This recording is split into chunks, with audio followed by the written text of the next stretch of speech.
Hi, Indiana. I'm Paige Miller, and I'm running for governor. With me, I have Jamie Reitenour. Many of you know her.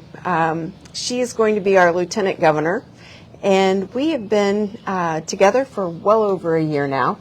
I met Jamie at a Bible study, and we were discussing the state of Indiana, and I literally blurted out that I would run the Department of Education, and that's what it's been, and that's what we were planning on. But as the Bible says, man makes his steps or plans, and God directs his steps. Right. And so May 7th came, and then May 8th came. And I have been dedicated to the students of Indiana for over 35 years now. And so when May 7th happened, and we didn't win the nomination, it was definitely a mourning time for me.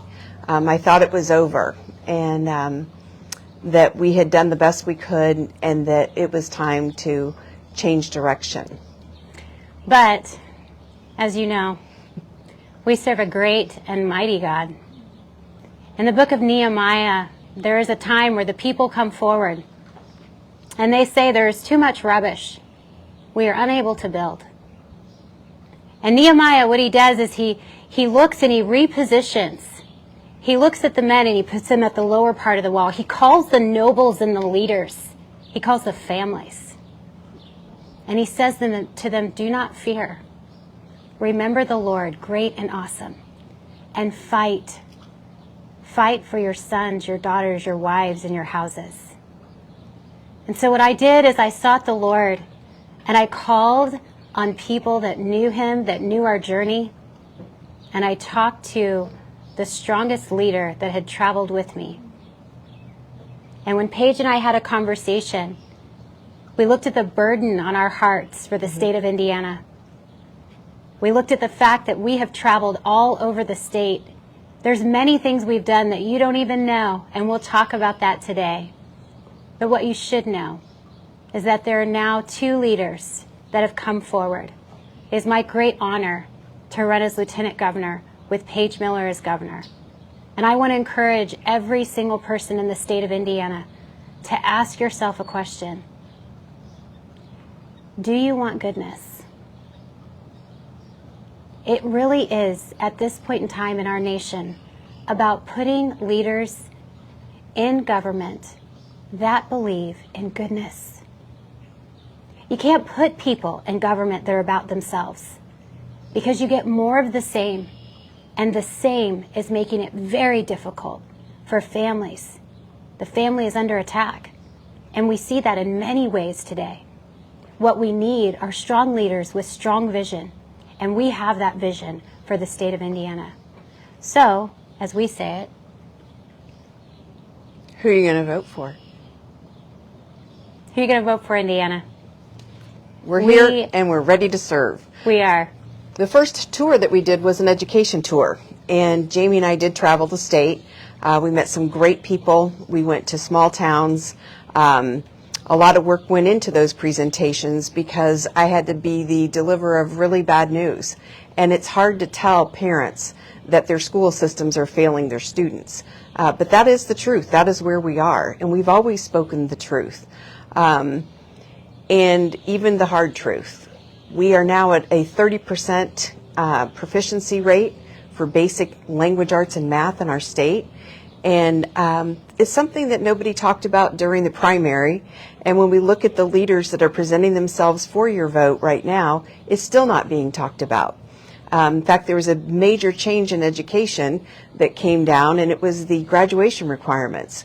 We continue to dumb down, and we continue to allow students to do less and still earn degrees. And one thing Jamie and I had talked about a lot was we believe that all things work together for good. And the Bible tells us that. And that is something that I have held on to my entire life, because I know out of the ashes, that's where God does his greatest work.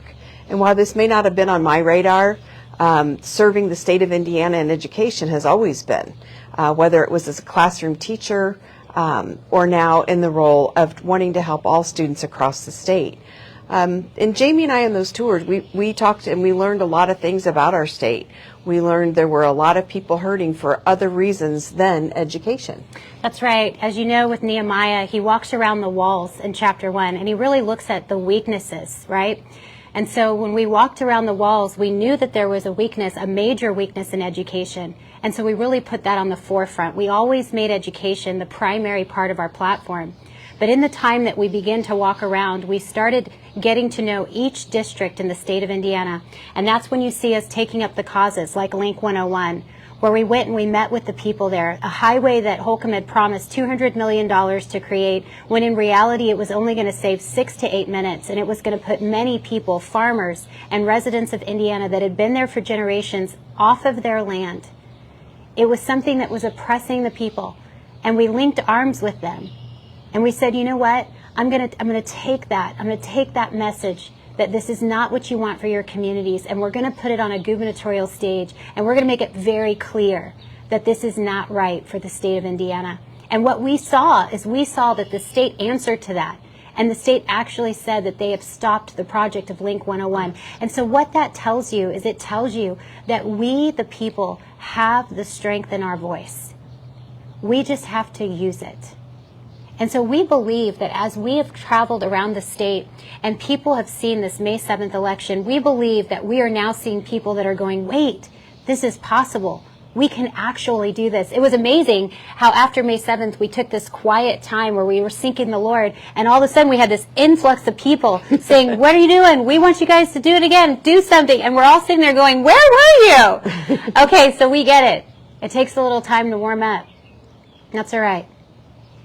Because we're not leaders that are those that get stuck on our titles or our names. We're leaders that care about the people. I want you to know something about Paige Miller. Paige is a leader. She's been leading for some time. She takes up the cause of families. She's a good listener. She understands that whenever you bring a team of leaders together, you can do way more than just doing it by yourself. I myself, as a leader, your desire is to attract people that lead in similar ways. And I cannot tell you what honor I have had with Paige beside me, and it is my honor to be beside her now. I want you to know, Indiana, that we have a plan, that we're coming hard, and we are going to make sure that you, the people, hear the messages that are right for the state of Indiana. We are people that believe in conservative values. I want to talk a little bit about the fact that we're not running as Republicans right now. We're running on an independent ticket. You think they like that? No, in fact, I have heard from some of my constituents, and I've been told I will no longer be a Republican. I've been told that why would I want to leave my good standing as a Republican? Well, I will tell you, I've never seen that on an obituary, and I've never seen it on a tombstone. And I don't belong to a party. I belong to Jesus Christ. And the one thing that I will tell you about our team is we've never been about the title. There are 3 titles that I care about. Number 1 is that I am a child of God. That's my number 1 title. My next one is that I am Mrs. Rob Miller, and I'm married to an amazing man. And the 3rd title is Mom. Those are the 3 titles that I care the most about. And as I look at taking this job over, and I will tell you, it took time and prayer. My husband and I discussed it for a long time. It wasn't a decision we came to lightly, nor was it one we came to within just a few minutes. We prayerfully considered this. We talked to our son. We knew that this would have impact far beyond just the 2 of us. But my ability then to have impacts for the conservatives in our state, that's who I'm doing this for. I could go off and live a very quiet life, and there's kind of a joke about the fact that I'd like to go scuba diving eventually, and that was my plan after I retired from teaching in 2020, and it's yet to happen. And God keeps giving me different directions and things that He wants me to do. Because at the end of the day, it doesn't matter what the world says about me. What it matters to me the most is when I die, that God says, well done, thy good and faithful servant. That's all I need to hear. In Indiana, I care about you. I've met people throughout our state, met a superintendent in southern Indiana, and she is the largest employer of her county. And so when we start looking at situations like that, these are economic impacts that we have that are affecting our direct education of our children. We talk about teacher shortages. We talk about how the decisions that we make at the top, they do have a trickle-down effect. And we need to discuss those. I've been working at the State House. Many of you know I run Moms for Liberty Hamilton County. There's a great group of us that run many counties throughout our state. Very proud of the work that we're doing. Why? Because our job, our number one thing we do is to unify, empower parents to take over their parental rights at every level of government. And that's important. Parents, you have God-given rights given to you by the Savior himself, not given to you by man or by the government. And we want to come alongside you and help you with that. And to the other Hoosiers that are hurting, we have heard everywhere we went. Yes, we were on an education tour, but we kept hearing the fact that people were losing their homes because they couldn't pay the taxes. That's right. Whenever you think about the ways that we are going to approach the state, you really want to look at our pledge to you. Our pledge to you, if you think of the acronym pledge, right? We start off with the promise to look into your property taxes and to get rid of those property taxes. This is a real thing. This is something where we want to have the conversation with county commissioners. We want to have the conversation with townships. We want to look at what's been taking place from 2008 to 2024. We want to look at that 16-year period of time and take a look at what has changed since then. What things did we put money towards that were good? What things did we put money towards that were not good? We want to look at the fact that oftentimes in government, we see government spending on things that we don't need to spend on, and yet we don't spend government money on things we do need to spend money on, like, for instance, teachers and teachers' salaries. So we're looking right now at our property taxes. Then we go straight to the L in pledge, which stands for life. We believe in life at conception. Yep.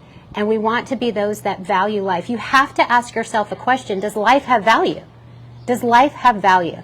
And so we are going to focus on not just saying it, but showing that.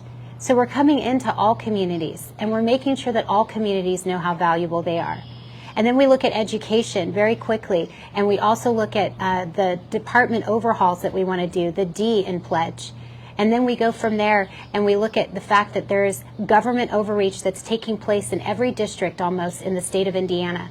Yep. There are so many people that are using government for their own gain. That has to stop. And then we look lastly at the fact that we need to see economic success in our state. That's a really, really good conversation to have. We know that in education, we want to see that overhaul in education lead to Indiana being the training capital of the United States of America. We believe that's possible. We are still those that believe that apprenticeships your senior year is going to be something that greatly affects the workforce. But we're also talking about connecting our small towns, reviving our small businesses. Listen, it's not hard to see that right now there is a target on the family, because the family is the strength of community. And so when you look at our small businesses, you're looking at also targets on our small business. You might claim, oh, look, Indiana's doing so great. We're like 5th in the nation in business. No, listen.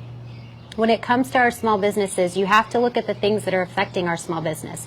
You have to look at the federal taxes. You have to look at what's taking place in the state level with the information the state gives our businesses. For instance, with the eclipse, whenever they claimed in the southern part of Indiana that 1 million people were going to show up.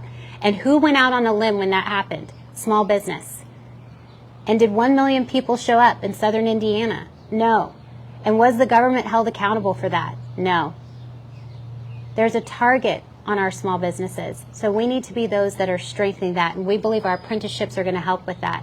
There are many conversations that we need to have. We love the idea of diversity, equity, and inclusion becoming ABC, which stands for a better citizen. We're going to be all over the state, you guys, but we want you to know something. We do have a plan. As you know, we operate with a plan. We don't like to just go out there and just do it to do it. We are operating with a plan that we believe will bring the success of an independent ticket in the state of Indiana. And that means, in order for us to get on that ticket, that we need 36,493 signatures.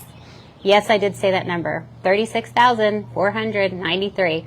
We need those signatures to be on the ballot. And so what you're going to find is you're going to find that we've got information that's on this video and in the comment section that's going to direct you to our page. You are going to email us and let us know that you are in. That is what we want to know right now. Do you believe? Do you believe in goodness? Do you believe in getting behind leaders that are all about you and your families? Or would you prefer to vote for politicians? Because they're readily available. We are not politicians. We're leaders that care about the people. And so probably the best question that you can answer would be, Who are you going to vote for? who are you going to vote for, Indiana? Paige Miller and Jamie Reitenour, we are here to serve you. It is our great honor. So get in touch with us. And when you do, say, we are in.